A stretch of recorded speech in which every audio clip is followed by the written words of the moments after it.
जय मसीह भाई और बहनों, अगर आपको मेरा वीडियो पसंद है तो एक लाइक करके मुझे सपोर्ट करिए भाई लोग।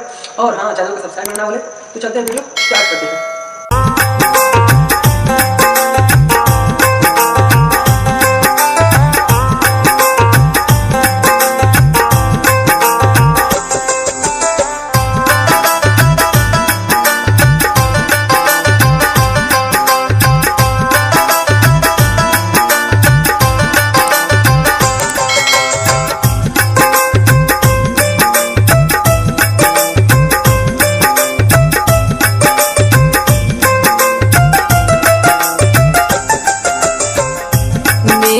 बिगड़ी से बिगड़ी कम बन जाएंगे प्रभु जब आएंगे।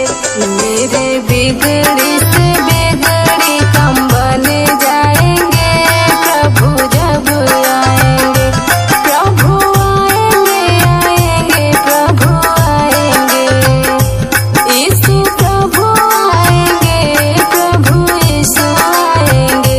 जो लोग होके है निराश वो लोग करे विश्वास प्रभु अब आएंगे।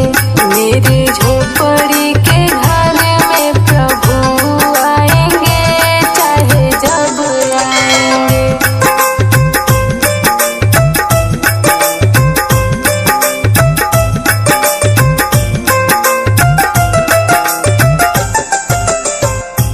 प्रभु आएंगे तो धरती कांप जाएगी, पाँव रखते ही दुनिया डगमगाएगी।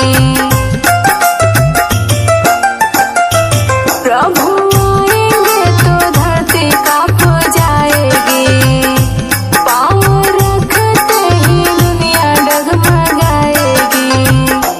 जो रोज कर